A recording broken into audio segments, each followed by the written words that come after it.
다 함께 사도신경으로 신앙을 고백드리겠습니다. 전능하사 천지를 만드신 하나님 아버지를 내가 믿사오며 그 외아들 우리 주 예수 그리스도를 믿사오니 이는 성령으로 잉태하사 동정녀 마리아에게 나시고 본디오 빌라도에게 고난을 받으사 십자가에 못 박혀 죽으시고 장사한 지 사흘 만에 죽은 자 가운데서 다시 살아나시며 하늘에 오르사 전능하신 하나님 우편에 앉아 계시다가 저리로서 산자와 죽은 자를 심판하러 오시리라. 성령을 믿사오며 거룩한 공회와 성도가 서로 교통하는 것과 죄를 사하여 주시는 것과 몸이 다시 사는 것과 영원히 사는 것을 믿사옵나이다. 아멘. 다 함께 찬송가 455장 부르시도록 하겠습니다.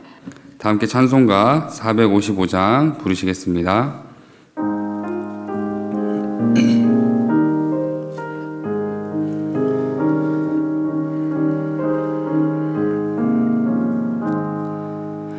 주님의 마음을 본받는 자, 그 맘에 평강이 찾아옴은 험악한 세상을 이기림이 하늘로부터 임함이로다.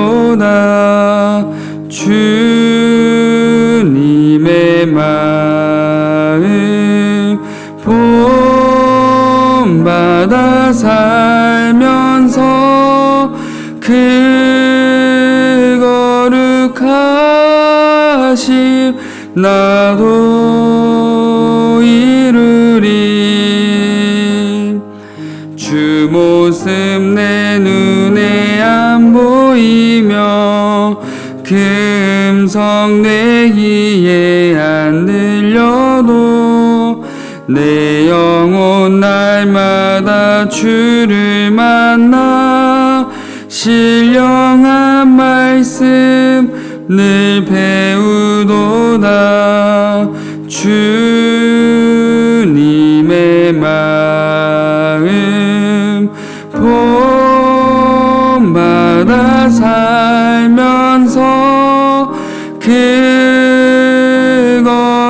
거룩하심 나도 이루리. 가는 길 거칠고 험하여도 내 맘에 불평이 없어짐은 십자가 고난을 이겨내신 주님의 마음 본받음이라. 주님의 마음 본받아 살면서 그 거룩하심 나도 이루리.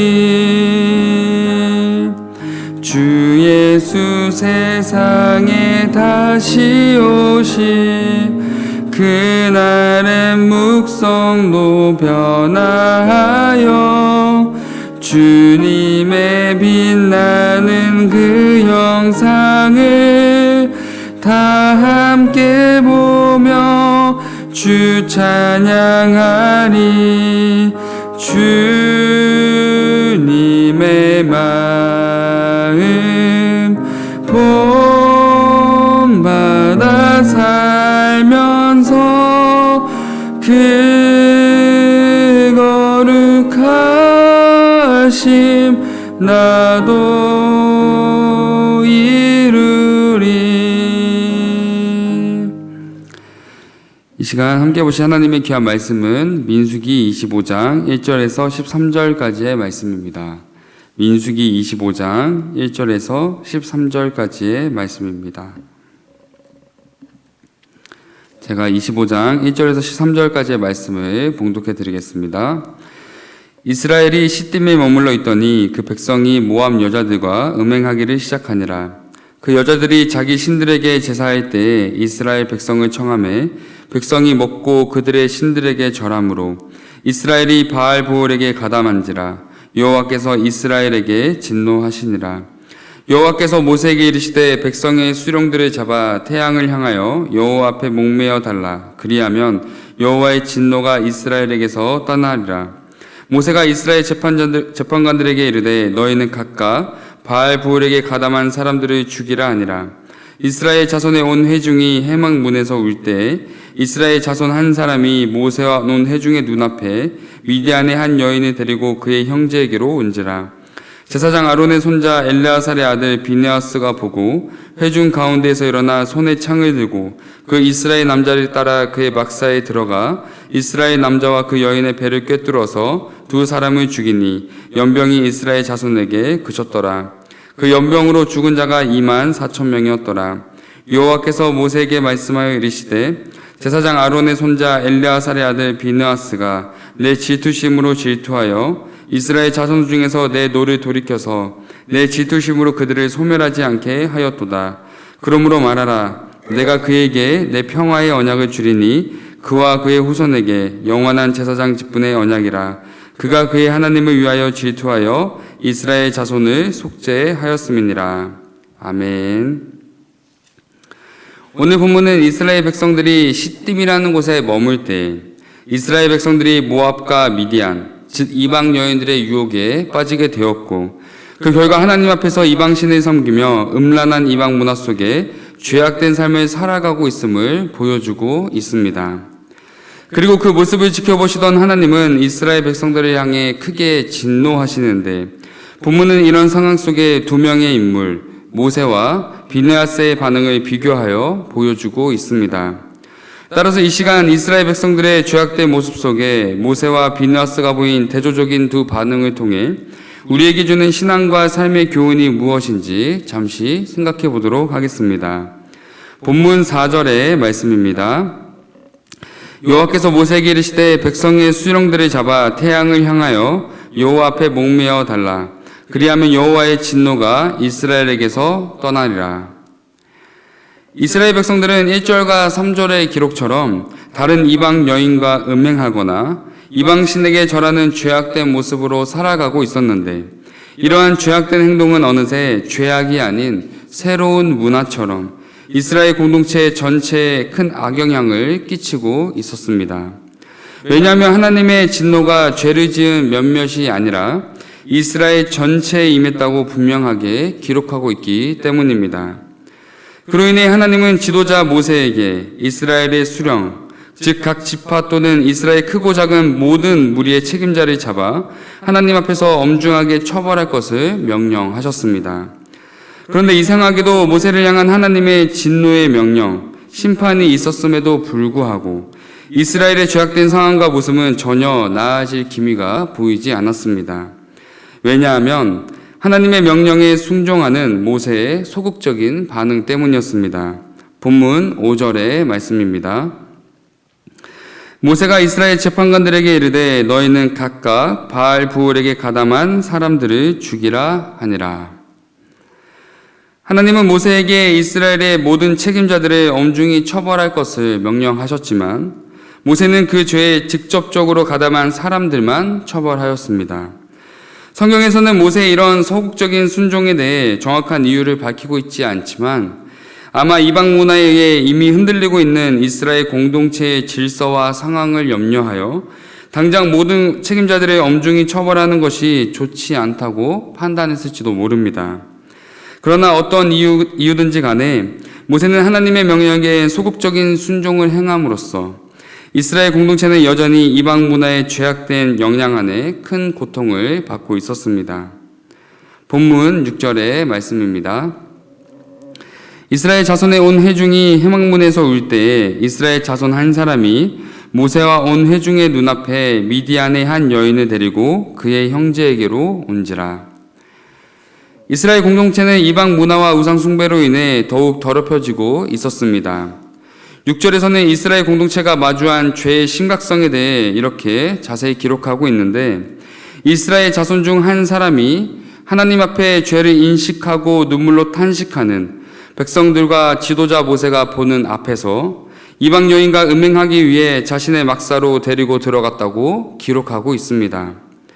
이처럼 이스라엘 공동체는 어느새 이방 문화와 우상 숭배가 죄가 아닌 하나의 문화로 죄의 양심을 묻어진 채 어느새 자신의 만족과 생각이 우선된 삶을 살아가고 있었습니다.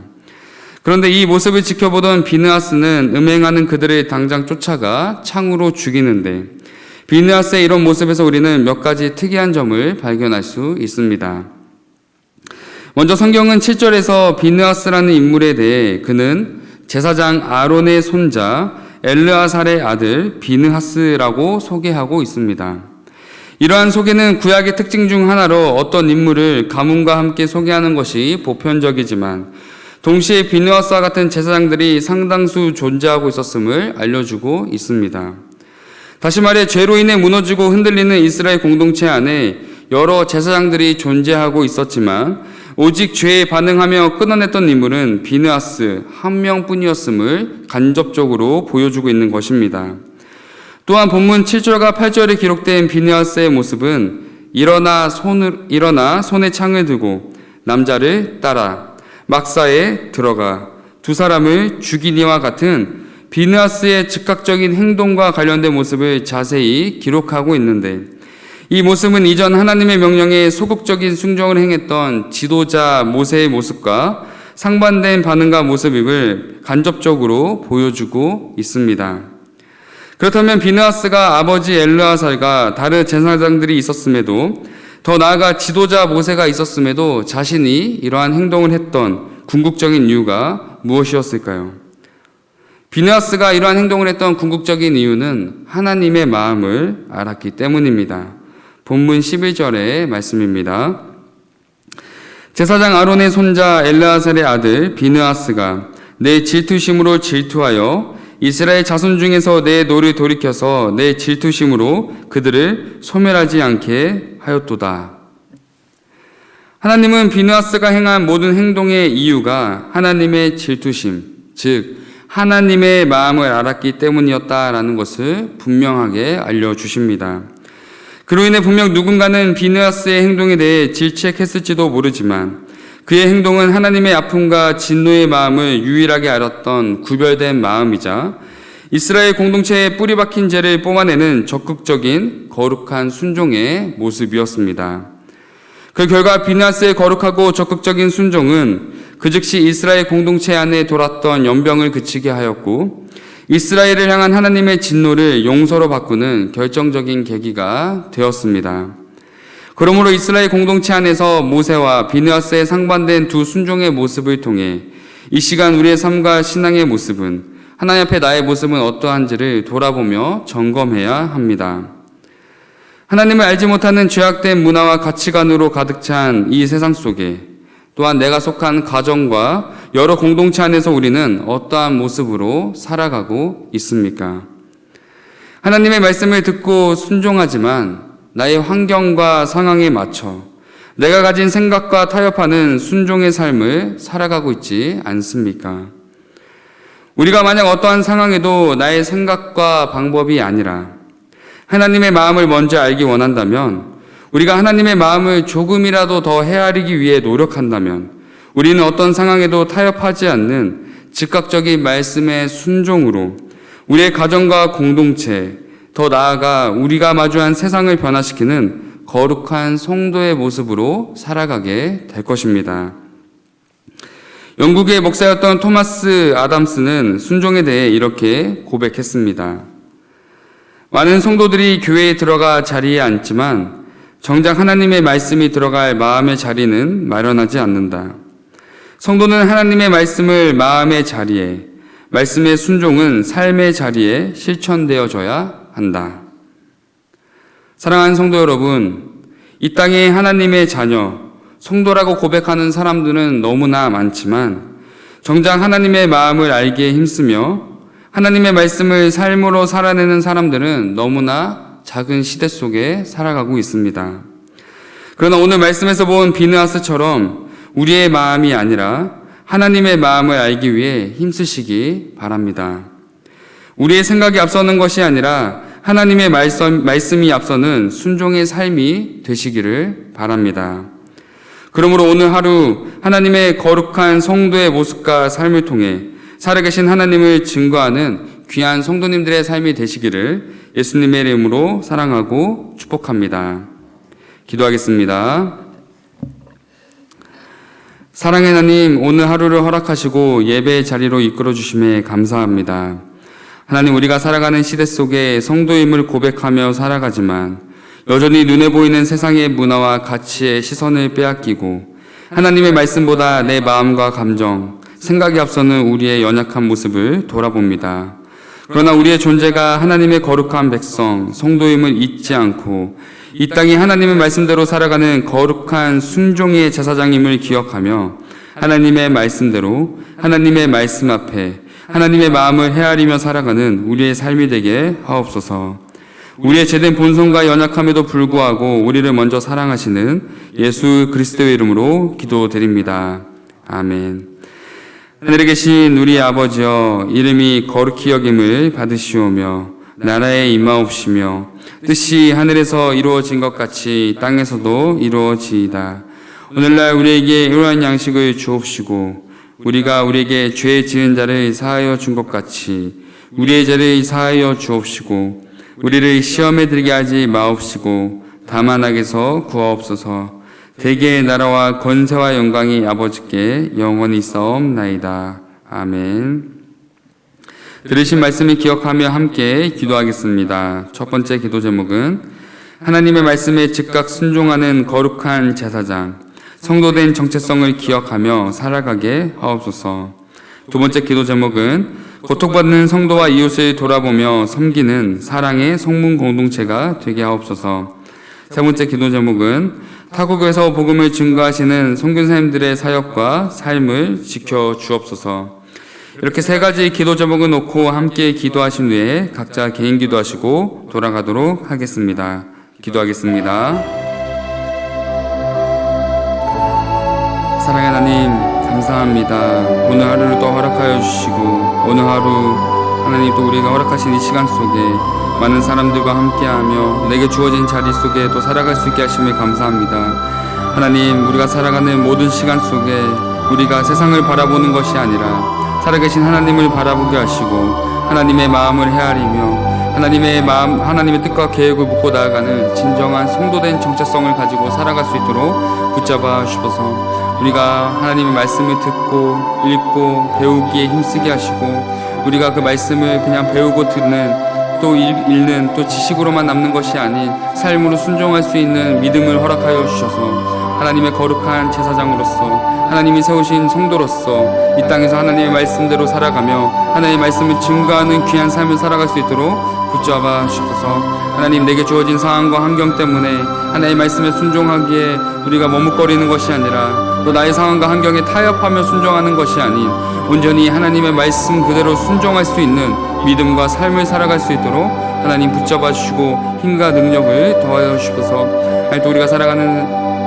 삶 가운데 마주하는 수많은 이웃들이 있습니다. 하나님을 알지 못하는 이웃들과 또 많은 문제들로 인해 고통받는 이웃들이 있습니다. 하나님, 우리가 그들을 향해 하나님의 사랑으로 나아갈 수 있도록 하나님의 사랑을 허락하여 주시옵고 아버지, 우리 상황 주변에 만나는 모든 이웃들이 하나님의 섭리 가운데 하나님 인도하신 가운데 만나게 되었음을 우리가 기억하며 하나님을 알지 못한 자들에게 하나님을 아는 우리의 거룩한 모습을 통하여서 구별된 모습을 통하여서 하나님의 살아계심을 전하며 증거할 수 있도록 붙잡아 주셔서 또한 아버지, 하나님의 은혜 가운데 하나님의 계획 가운데 우리가 사랑의 성문 공동체로 나아갈 수 있도록 붙잡아 주셔서 아버지, 우리가 정말 성문교회로 우리가 하나가 되었음을 우리가 기억하며 우리가 또 서로를 바라보며 격려하며 기도하며 같이 애통하며 슬퍼하는 그러한 공동체가 되게 하시고 나의 삶만 바라보며 나아가는 것이 아닌 나의 주변을 돌아볼 수 있는 사랑을 허락하여 주옵소서. 하나님, 또 멀리 타국에서 복음을 증거하시는 선교사님들을 위해 기도합니다. 하나님, 하나님의 말씀 붙잡고 나아가는 선교사님들의 모든 사역과 삶의 모든 시간 속에 하나님께서 함께하여 주시옵고 모든 시간 가운데 하나님의 능력으로 살아